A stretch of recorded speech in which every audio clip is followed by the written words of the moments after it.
So, imposter syndrome, what is it? It's an internal experience of believing that you are not as competent as others think you are. Now, while it's usually narrowly applied to intelligence and achievement, it has links to perfectionism and the social context. So, to put it simply, imposter syndrome is the experience of feeling like a phony, like a fraud. You feel as though at any moment you are going to be found out and you shouldn't be where you are. So it's like you don't belong and you only get there through dumb luck. And it can affect anyone, no matter what their social status, their work background, their skill level or degree or of expertise. And the term that was first used by psychologists Susanna Innes and Pauline Rose-Glance in the 70s, when the concept of imposter syndrome was introduced, it was originally thought to apply mostly to high achieving women. Since then, it's been recognised as more widely experienced. So some of the common signs of imposter syndrome, so that includes self-doubt, an inability to realistically assess your competence and skills, and attributing your success to external factors, and berating your performance, just kind of beating yourself up about what you're doing, fearing that you won't live up to expectations, overachieving because you're compensating, and sabotaging your own success, and setting really challenging goals and feeling really disappointed when you fall short. So, while for some people, imposter syndrome can fuel feelings of motivation to achieve, it usually comes at a cost of high anxiety, and you might over prepare or work much harder than necessary to make sure that nobody finds out you're a fraud. And it sets up a vicious cycle in which you think that the only reason that you survived that presentation was that you stayed up all night rehearsing, or that you think the only reason that you got through that party or family gathering was that you memorized details about all the guests so that you would always have ideas for small talk. So the problem with imposter syndrome is that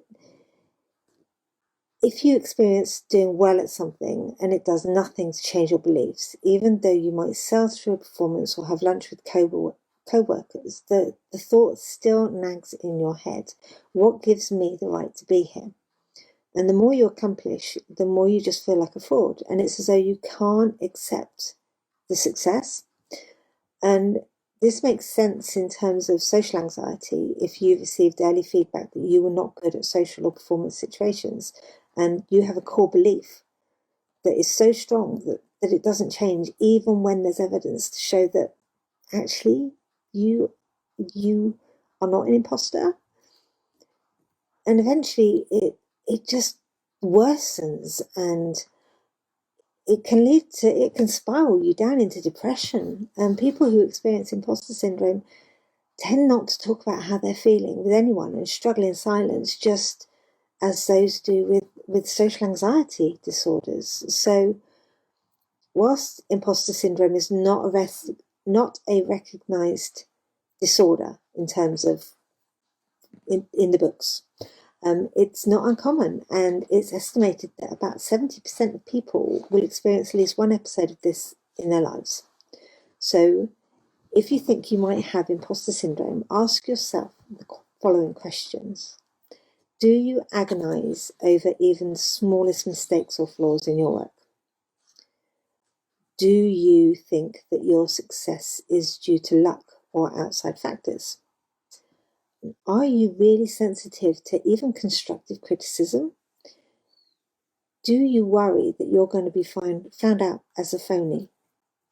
And do you downplay your expertise, even in areas where you're more skilled than other people? And if you often find yourself feeling like you're a fraud or an imposter, it may be helpful to talk to somebody like a therapist. The negative thinking and self-doubt and self-sabotage that often sort of marks imposter syndrome can have an effect on so many areas in your life. Now, we know that certain factors can contribute to you sort of feeling like you're an imposter. So you might have come from a family that highly valued achievement, or you might have had parents that flipped back and forth between offering praise and being critical. You might also have a partner that devalues your worth. And that's kind of where it comes in terms of my role as a separation and divorce coach, because many of the ladies that I deal with feel their self-esteem and their confidence is through the floor, and they feel that if they do receive a promotion or they are in a senior role at work, that there's some kind of fluke going on and they shouldn't really be there because they don't have the confidence to actually feel as though they're worthy. So we know that entering a new role can trigger this feeling of imposter syndrome. So starting college, new job, promotion, those kind of things. And you may find that you have imposter syndrome and social anxiety all kind of intertwined, because a person with social anxiety may feel as though they don't belong in social or performance situations. So you might be in a conversation with somebody and feel as though they're going to kind of figure out you shouldn't be there. You might be delivering a presentation and feel like you just need to get through it before anybody realizes you don't really know what you're talking about. And while the symptoms of social anxiety can make you feel like you are an imposter, this does not mean that everybody with imposter syndrome has social anxiety or the other way around. So people with social anxiety can also feel a lack of confidence and competence, and imposter it has to happen at least once. Imposter syndrome often causes normally non-anxious people to experience a sense of anxiety when they're in situations they feel inadequate. Now, there's very different types of imposter syndrome in the ways that it kind of shows itself. So you could be a perfectionist, and a perfectionist is never satisfied and always feels that their work could be better. And rather than focus on their strengths, they tend to fixate on any flaws or mistakes. And this often leads to a great deal of self-pressure and high amounts of anxiety. Superhero. And because they feel inadequate, they can feel compelled to push themselves to work as hard as possible. The expert. The expert is always trying to learn more and is never satisfied with the level of understanding. And even though you're often highly skilled, you often underrate your own expertise. The natural genius. These individuals set really, really high goals for themselves and then feel crushed when they don't succeed on their first try. The soloist. So these people tend to be very individual and prefer to work alone, and self-worth stems from their productivity. So they often reject offers of assistance, and they tend to see asking for help as a sign of weakness or incompetence. So how do you deal with it? So to get past imposter syndrome, you need to start asking yourself some really hard questions, and you need to be really honest with yourself. And you need to ask things like, what core beliefs do I hold about myself? Do I think I'm worthy of love as I am? Do I have to be perfect for other people to approve of me? Why do I care what other people think? So perfectionism plays quite a big role in imposter syndrome, and you might think that there is some perfect script for conversations and that you can't say the wrong thing, and you probably have trouble asking for help from others, and you might kind of, faff about and procrastinate because of your own high standards. And to move past this, you need to become comfortable confronting some of those beliefs that you're holding inside. And this can be hard because you might not even realize that you're holding them. But here's some techniques that you can use. You can share your feelings, talk to other people about how you're feeling. And these irrational beliefs tend to fester when they're hidden and not talked about. Focus on other people. So whilst this might feel counterintuitive, try to help others in the same situation as you. And if you see someone who feels awkward or alone, ask that person a question to bring them into the group. And as you practice your skills, you will build confidence in your own abilities. Assessing your abilities. If you have long-held beliefs about your incompetence in social and performance situations, oh, I'm rubbish at parties, or, I've never been good at socializing. Make a realistic assessment of your abilities. What might have been true when you were 4 years old does not necessarily mean that it's true now.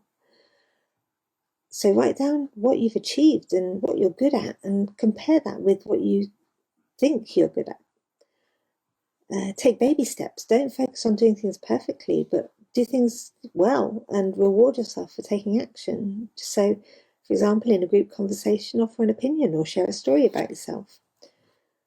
And the next one, question your thoughts. As you start to assess your abilities and take baby steps, question whether your thoughts are rational.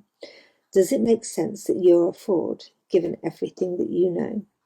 And would you have been given that opportunity or that position if you weren't capable? You know, your employers are not daft. They wouldn't give you something that you can't handle. So the next one, stop comparing. Every time you compare yourself to somebody else in a social situation, you will find some fault with yourself. And that will just fuel your feeling of not being good enough and not belonging. So during conversations, focus on listening to what the other person is saying and be genuinely interested in learning more about them. So focus less on yourself and focus more on the other people. Social media, use it moderately. We know that overuse of social media just destroys people's confidence, and it really can just crush you inside. And if you try to portray an image on social media that doesn't match who you really are, or that is impossible to achieve, it will only make your feelings of feeling like a fraud worse. And stop fighting your feelings. So don't fight the feelings of not belonging, and instead try to lean into them and accept them. And it's only when you acknowledge them that you can actually start to unravel those core beliefs that are holding you back. And the last one, refuse to let it hold you back. So it doesn't matter how much you feel like you don't belong. Don't let that stop you from pursuing your goals and your dreams. Keep going and refuse to be stopped. You will only fail if you give up. So, kind of the last word on this. Remember that if you are feeling like an imposter, it means that you have some degree of success in your life that you are attributing to luck. And instead of feeling like it's lucky, turn it to gratitude. Look at what you've accomplished in your life and be grateful. And don't be crippled by your fear of finding out, of being found out. Instead, lean into it and get to its root and let your guard down and let other people see the real you. Because if you've done all these things and you still feel like an imposter, it's holding you back, and it's important to deal with that. And if you need to, speak to a professional like a therapist or a counsellor.